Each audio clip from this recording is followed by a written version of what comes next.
he was keen at cutting down on the employee overheads in order to make the business profile। अब मुझे मान लिया कि इसका अर्थ भी नहीं पता है, लेकिन यहाँ पे जो डार्क वाला देख रहे हैं, ये डार्क अंडरलाइन किया हुआ है, डार्क मीन्स कि बोल्ड में जो लिखा हुआ है कटिंग डाउन, इसका फ्रेजल वर्ब पूछा गया है, कटिंग डाउन का फ्रेजल वर्ब पूछा गया है। तो कट डाउन का मतलब होता है रिड्यूस करना, कम करना। तो आंसर क्या होगा, ए नंबर, और इसका आंसर होगा रिड्यूस। आइए क्वेश्चन नंबर 70 में देखते हैं। It was difficult to put up with the nagging relatives during the growth year. अब यहाँ पे देखिएगा पुट अप विथ का मतलब पूछा गया है, ठीक है, पुट अप विथ का मतलब पूछा गया है। तो पुट अप विथ का मतलब होता है कि इंड्योर करना या टॉलरेट करना, बर्दाश्त करना, ठीक। क्योंकि देखिए यहाँ पे नेगेटिव वर्ड है डिफ़िकल्ट, तो डिफ़िकल्टी में लोग हमेशा क्या करते हैं, इंड्योर करते हैं, टॉलरेट करते हैं, बर्दाश्त करते हैं। इसका जो आंसर होगा सी नंबर ऑप्शन होगा, इंड्योर, ठीक। चलिए आगे बढ़ते हैं नेक्स्ट क्वेश्चन पे कि the commissioner advised the fugitive to turn in themselves to get some legal respite. अब यहाँ पे बात हुई, कमिश्नर जो एडवाइस किए, जो फ्यूगिटिव जो भगोरा है उसको कह रहे हैं कि टू टर्न इन। अब टू टर्न इन, अब इसका मतलब आपको फ्रेजल वर्ब का अच्छा ज्ञान होना चाहिए, फ्रेजल वर्ब पे पकड़ होगा तभी चीज़ आपको समझ में आने वाली है। तो टू टर्न इन का मतलब होता है सरेंडर कर देना, ठीक है, समर्पण कर देना, ठीक। जो फिगोटिव थे, जो भगोरे थे, जो कैदी थे, वो कमिश्नर के सामने वो क्या करे, सरेंडर कर दें। आइए आगे बढ़ते हैं। Aniket was willing to go over board for receiving a scholarship to pursue higher education oversee. अब गो ओवर बोर्ड का मतलब क्या होगा, ये फ्रेजल वर्ब है। तो गो ओवर बोर्ड का मतलब होता है यहाँ पे जो आंसर होने वाला है 19 का, वो होगा यहाँ पे स्टिच, ठीक, आंसर होगा स्टिच, ठीक है। तो यहाँ पे कहने का मतलब जब वो कोई आपको क्या होता है कि वेरी इंथुजियास्टिक, ठीक, आप क्या होते हैं जब आप इंथुजियास्टिक, बहुत उत्सुक है, स्ट्रेच हैं वो चीज़ पाने के लिए स्कॉलर, ताकि आप आगे जाकर पढ़ाई करें, ओवरसीज मीन्स की फॉरेन में जाकर आप पढ़ाई करें, ठीक। आगे बढ़ते हैं नेक्स्ट क्वेश्चन पे कि the central bank was of the idea that it was not suitable to bail out the ailing cooperatives. अब देखो टू बेल आउट, इसका कोई अर्थ नहीं होता, इसको लिए तो आपको फ्रेजल पढ़ना ही होगा। तो आप 200-300 जो होते हैं, एक सिंह की बुक ले लो, उसमें बहुत सारे फ्रेजल वर्ब है, उसको सिर्फ रट लो, उतना से काम चल जाएगा। तो टू बेल आउट का मतलब होता है क्या है, ठीक। तो टू बेल आउट का मतलब to rescue someone from a difficult situation, means कि कोई बुरी परिस्थिति में किसी को बचाना, टू बेल आउट, ओके। तो यहाँ पे ये होगा आंसर आपका, रेस्क्यू होगा आंसर, ठीक। 20 तक तो बिल्कुल समझ में आया होगा क्वेश्चन, और क्वेश्चन का अर्थ भी समझ में आया होगा। अब आगे यहाँ पे आते हैं 21। अब यहाँ पे देख लीजिए क्वेश्चन थोड़े से चेंज हुए। अब देखिए कि पैटर्न, न्यू पैटर्न पूछा गया। अब तक ग्रामर में क्या थे, आपको एरर ढूंढना रहता था, सारे सेंटेंस सही थे उसमें से एक एरर ढूंढना रहता था। अब उल्टा कर दिया गया, सारे सेंटेंस एरर से भरा पड़ा है, उसमें से एक सही सेंटेंस चुनना है, ठीक है। सारे सेंटेंस एरर से भरा पड़ा है, उसमें से एक जो है सही चुनना है। पहले था कि सभी सही होते थे, उसमें से एक गलत चुनना होता था, पहले गलत चुनना होता था, अभी सही चुनना होता है। अब यहाँ पे देख रहे हैं बोल्ड वाला, ये तो ऑलरेडी कहा रखा है कि जो सेंटेंस में कि ये करेक्ट है, ठीक है, इसमें कह रखा है कि ये करेक्ट है, इसमें आपको कोई छेड़छाड़ नहीं करना है। अब देखिए यहाँ पे जो 1, 2 और यहाँ पे देख रहे हैं, यहाँ पे 1, 2, 3, 4 पार्ट है। अब 4 पार्ट में आपको बताने कि इसमें से कौन सा सही पार्ट है। तो भाई पहले गलत पार्ट समझना होगा, तभी तो समझेंगे कि हाँ सही इसमें से कौन पार्ट है। तो बोल्ड वाले को तो छोड़ते हैं, आते हैं मेंटल इलनेस आर। अब देखिए मेंटल इलनेस की यहाँ पे बात की गई, तो मेंटल इलनेस यहाँ पे सिमिलर है, अब उसके साथ यहाँ पे आर लगा दिया गया है, जो तो गलत है ना, तो ये तो यहाँ पे गलत हो गया, आर नहीं होगा, ख़त्म, यहाँ पे आर नहीं होगा, ठीक है, यूज होता। अब आगे बढ़ते हैं, दैट इट इज़ रेयरली, अब दैट इज़ रेयरली, चलो ठीक है, दैट इज़ रेयरली डायग्नोज्ड। अब देखिए डायग्नोज के साथ रेयरली डायग्नोज होता है, क्या बोला, जनरली डायग्नोज होता है, तो यहाँ पे रेयरली भी नहीं होगा, क्या होगा, जनरली डायग्नोज होगा, ठीक। यहाँ पे आर की जगह पे इज होता। अब देखिए यहाँ पे कहीं ना कहीं देख रहे हैं ना आप, अब यहाँ पे आपका वर्ब हो रहा है, नाउन हो रहा है, तो ये सब जितने भी वर्ड है ना, आपको यहाँ से आर्टिकल हो गया, इसका यूज़ आपको देखने को मिलेगा। तो रेयरली के जगह पे क्या होगा, जनरली। ठीक है, तो ये भी गलत हो गया। डायग्नोज लैटर देन, ये वाला वर्ड देखिए, लैटर देन, लैटर देन के जगह पे यहाँ पे लेटर होगा। ठीक, अब देखिए लैटर, यहीं से ग्रामर का खेल शुरू होता है। लैटर और यहाँ पे लेटर, दोनों में बहुत बड़ा डिफरेंस भाई। ये जो लैटर होता है ना, ये टाइम को डिनोट करता है, टाइम से रिलेटेड होता है। और ये लेटर जो है ना, आपका पोजीशन और या ऑर्डर ये बताता है लेटर। तो लेटर यहाँ पे नहीं होगा बल्कि लेटर होगा, later than it should suitably be. ठीक, तो ये चीज़ यहाँ पे होगा। तो यहाँ पे टाइम से कोई रिलेशन तो था नहीं, लेटर दैन नॉट। तो यहाँ पे याद रखिए ये होता है टाइम से रिलेटेड, जैसे कि यहाँ पे बात हो रही है पिछला, और ये बाद में जो कि पोजीशन की बात होती है कि कोई चीज़ को बाद में कुछ ऐसा पोजीशन रखा गया, ऑर्डर में रखा गया है। ठीक, तो ये जान लीजिएगा लेटर और लेटर काफ़ी इंपॉर्टेंट है। चलिए, तो यहाँ पे हमने ग्रामर भी सीख लिया थोड़े थोड़े। अब आते हैं आगे। तो यहाँ पे ये चीज़ गलत, तो ये वाला जो ऑप्शन सिर्फ है, जो लास्ट वाला बचा है, इट शुड सुटेबली बी। ठीक, ये वाला सही आपका है, मीन्स कि डी नंबर ऑप्शन सही होगा। ठीक है, डी नंबर ऑप्शन सही होगा। आगे बढ़ते कि recurrence of scams in the recent, scams in the recent. अब आते हैं यहाँ पे शुरू करते हैं देखना। इन द रिसेंट, ठीक है, decades can be credited bye. अब यहाँ पे क्रेडिटेड बाय नहीं होगा। ठीक, यहाँ पे जो होगा आपका क्रेडिटेड बाय नहीं होगा, तो क्या होगा यहाँ पे, तो क्रेडिट के साथ हमेशा टू का यहाँ पे यूज़ होगा। ठीक, कैन बी क्रेडिटेड, तो ये हो गया वर्ब का जो था पैसिव फॉर्म में, तो भीतरी का यूज़ होगी, लेकिन क्रेडिटेड के बाद टू प्रीपोजिशन आएगा, क्रेडिट के बाद टू प्रीपोजिशन आएगा। द इंक्रीजिंग इन, ठीक, अब इंक्रीजिंग इन, यहाँ पे द इंक्रीजिंग इन नहीं होगा, इंक्रीज इन होगा। ठीक है, तो दूसरा जो गलती है इंक्रीज होगा, यहाँ पे इंक्रीज इन होगा। द ब्यूरोक्रेटिक लेनियंट, अब देखिए यहाँ पे एक लेनियन वाला वर्ड आ गया। ठीक है, ये देख रहे हैं लेनियंट, यहाँ पे एडजेक्टिव ना होके यहाँ पे क्या होगा, एडवर्ब होगा, जिसका मीनिंग होगा लेनियंसी, यहाँ पे करना होगा आपको। ठीक है, लेनियंसी, और इसका मतलब आप सबको पता है कि लेनियंसी मतलब होता है क्या, उदारता। ठीक, चलो, तो आंसर आपका होगा ए नंबर ऑप्शन इसमें सही है। ठीक है, चलो आगे बढ़ते हैं नेक्स्ट क्वेश्चन पर। क्वेश्चन नंबर 23 क्या है, the proactive approach of a city authorities.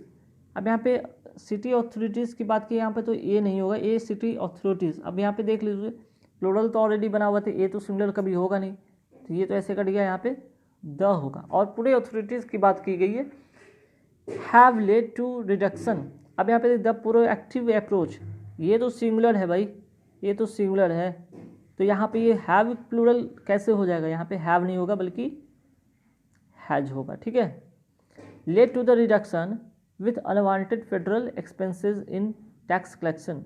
Reduction, देखिए अब टू रिडक्शन के साथ यहाँ पे क्या आने वाला है, ये इंपॉर्टेंट है।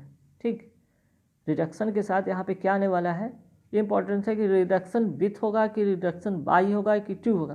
तो to the reduction by unwanted federal, तो यहाँ पे has led to the reduction with नहीं होगा, रिडक्शन विथ के यहाँ पे बाई होना चाहिए। ठीक है, ताकि एक पैसिव फॉर्म का भी लुक देता है। फेडरल एक्सपेंस इन टैक्स कलेक्शन, तो टैक्स कलेक्शन वाला वर्ड है जो सही है, मीन्स का ऑप्शन नंबर डी आपका इसमें सही होगा, ये वाला आपका जो है सही है। चलिए 23 के बाद आते हैं आप 24 में।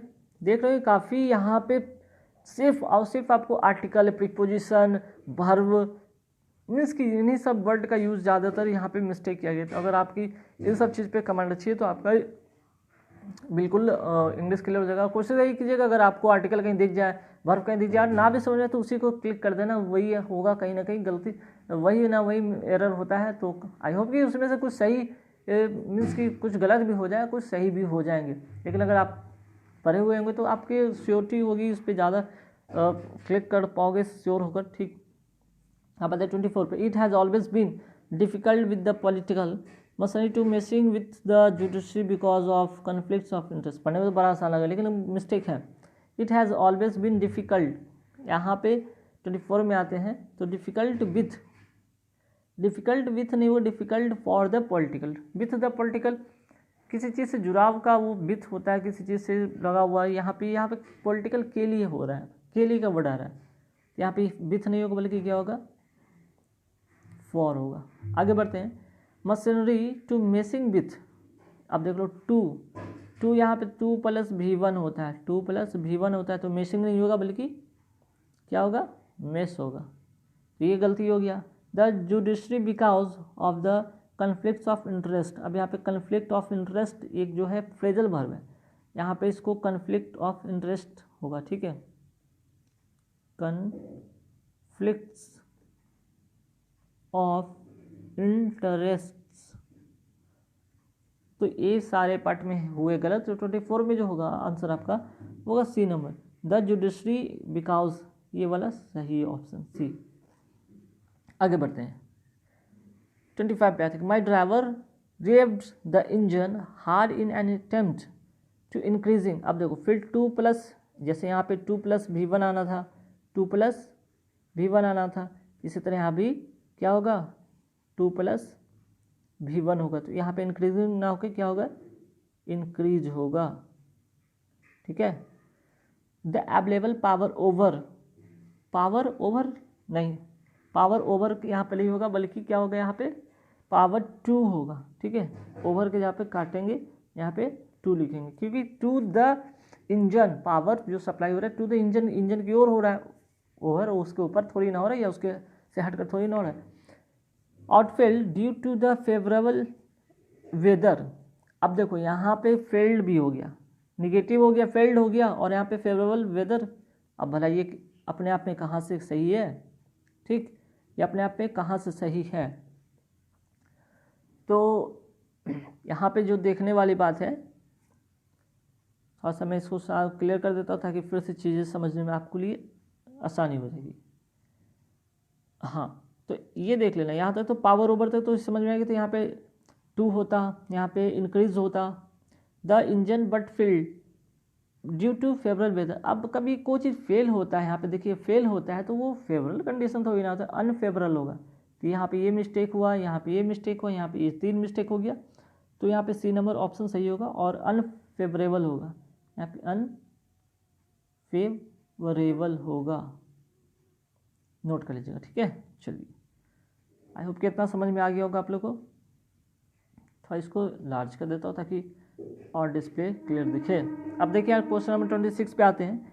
There has been a unprecedented increase in the number of adoption request to into the last few years of collect statistics,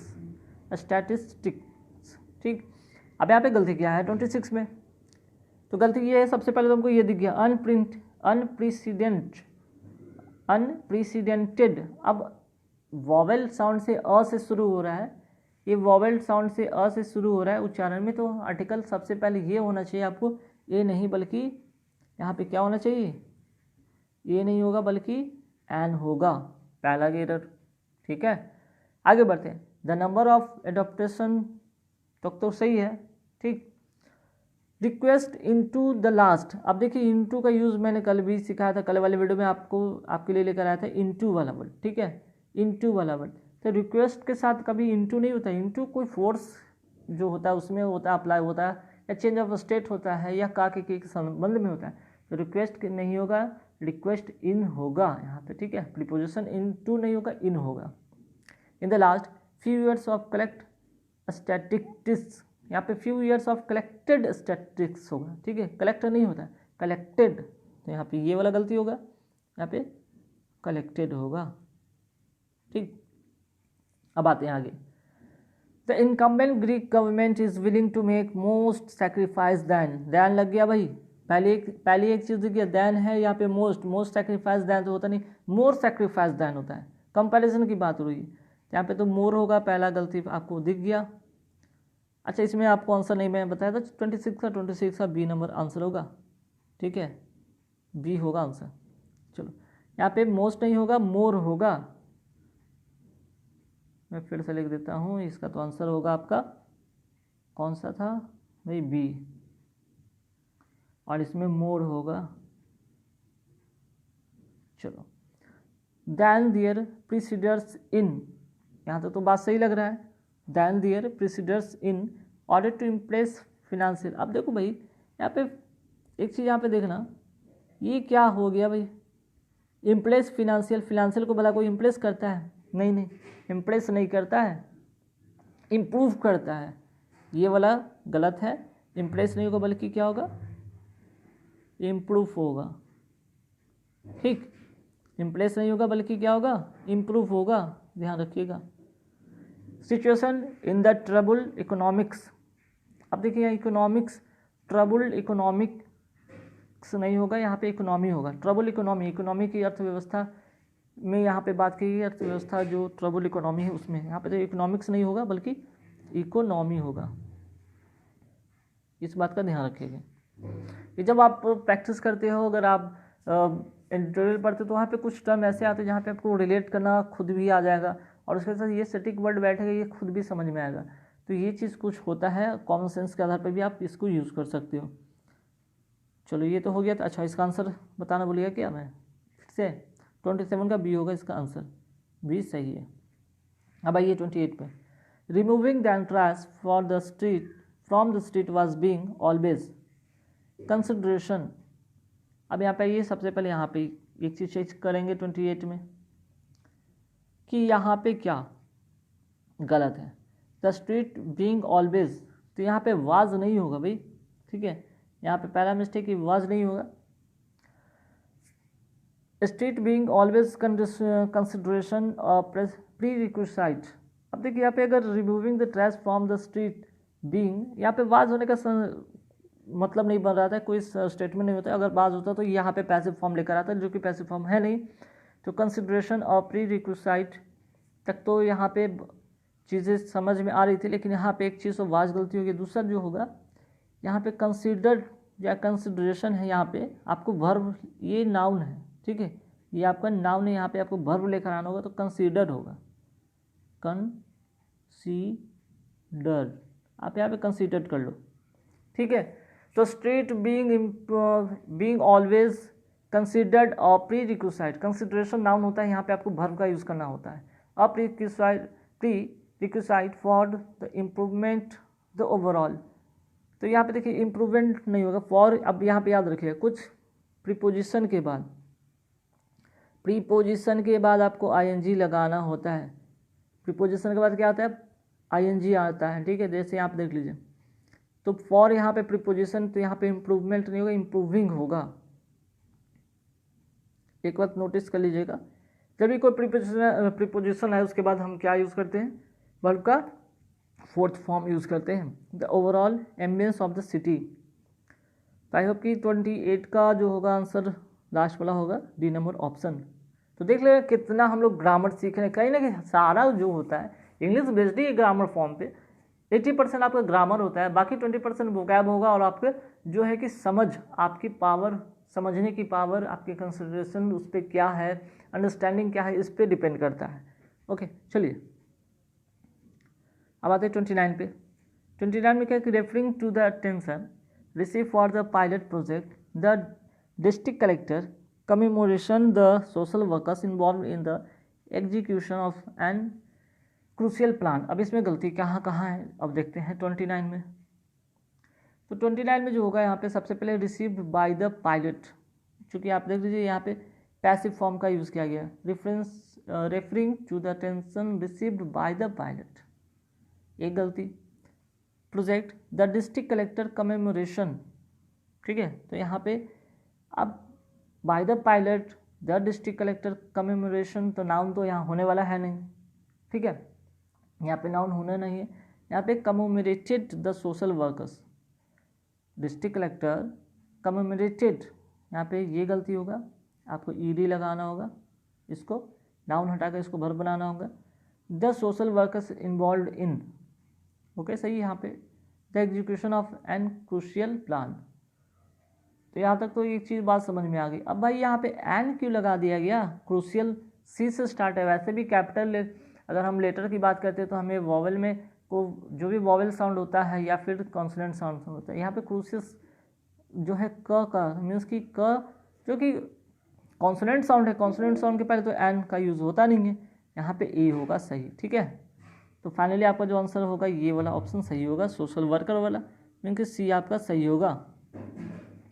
and last question देखते हैं कि living under the shadow of the revolting must have has deteriorating effect in the personalities of the children growing over this earth। अरे भाई सबसे पहले हमको तो ये दिख गया दीज चिल्ड्रेंस, चिल्ड्रेन तो अपने आप में प्लूरल है, एस क्यों लगता है भाई? चिल्ड्रेन में भला कभी एस लगेगा? चिल्ड्रेन तो अपने आप में प्लूरल है, तो यहाँ पे ये मिस्टेक हुआ, एक चीज़ तो पहले दिख गया फट सा। अच्छा यहाँ पे देख लीजिए लिविंग अंडर द शैडो, 30 में देखते हैं लिविंग अंडर द शैडो, तो ऑफ द रिवोल्टिंग नहीं होगा, यहाँ पे जो होगा नाउन होगा, ऑफ द रिवोल्टिंग नहीं होगा बल्कि रिवोल्ट होगा, रिवोल्ट, यहाँ पे नाउन यूज़ करेंगे। ठीक, क्योंकि यहाँ पे द भी देख रहे हैं, द के साथ कभी वर्ब तो यूज़ होता है, द हमेशा नाउन के को लेकर डिनोट करता है, और यहाँ पे ऑलरेडी ऑफ भी है, तो ऑफ भी जो कि नाउन को रिलेशन बताता है, या तो कभी वर्ब होगा नहीं। Of the revolt must have, ठीक है, यहाँ पे मस्ट हैव जो है यहाँ तक तो बात सही है कि रिवोल्टिंग हो गया। अच्छा उसके बाद यहाँ पे 30 का आते हैं, ठीक है, यहाँ तक तो क्लियर है। Of the revolting must have has deteriorating effect in, अब यहाँ पे इन नहीं होगा, इफेक्ट ऑन होगा। ठीक है, इफेक्ट ऑन होगा, इन नहीं होगा, इफेक्ट ऑन, किसी चीज़ पर इफेक्ट होता है। द पर्सनालिटीज़ ऑफ चिल्ड्रन, और चिल्ड्रन में आपको गलतियाँ तो दिख गया, तो फाइनली आपका जो आंसर होगा डी नंबर ऑप्शन होगा। ठीक है, देखिए कैसे पकड़ते, अगर आपकी ग्रामर चाहिए तो देखिए एक क्वेश्चन यहाँ पे दिया गया 3 से 4 सेंटेंस में, और आपके 3 से 4 सेंटेंस में 3 से 4 आपको ग्रामर के बारे में पूछ रहा है, बार बार आपसे सिर्फ ग्रामर की समझ पूछ, मीन्स कि कहने के बाद आपको पूरा ग्रामर की इसमें टेस्ट लिया गया। तो लास्ट ईयर के एग्जामिनेशन की बात किया जाए तो आपको उससे बहुत ज़्यादा ग्रामर का टेस्ट लिया गया है। अगर आरसी को छोड़ दें तो आरसी तो आपको क्या है, एक स्टोरी बेस्ड आता है क्वेश्चन, जिसमें अगर आप बचपन से अगर आप पढ़ रहे होते, अगर आपको स्टोरी पढ़ना पसंद था, अगर आप स्टोरी का आप क्वेश्चन आंसर ईजी वे में करते थे तो आपके लिए आसान होगा। और देखिए आरसी एक प्रैक्टिस की चीज़, अगर आप प्रैक्टिस करते हो तो चीज़ें समझ में आती, नहीं प्रैक्टिस करते हो तो बनेगी नहीं। बाकी अगर आरसी 7 नंबर का छोड़ दो, 5 क्वेश्चन और 2 आपका एंटर सैनो को छोड़ के हटा दिया जाए, तो आपके पास 23 क्वेश्चन में 20 तक तो आपको 20 मार्क्स तो ले ही आ सकते हो, क्योंकि इंग्लिश में कभी गलती होने के चांसेस होता है, अगर एक बार सही हो गए तो बस आपके मार्क्स मिलने ही मिलने। और जिनकी ग्रामर अच्छी होती है ना, वो आरसी लगभग कर लेते हैं सही से। तो गाइज कैसे लगे वीडियो कमेंट करके जरूर बताइएगा। वीडियो अच्छी लगे तो लाइक कीजिए, शेयर कीजिए, अभी तक मेरे चैनल को सब्सक्राइब नहीं करते प्लीज सब्सक्राइब कीजिए। Thank you very much. फिर मिलेंगे अगले वीडियो में, फिर से लेकर आऊँगा आपके लिए कुछ नए क्वेश्चन, तब तक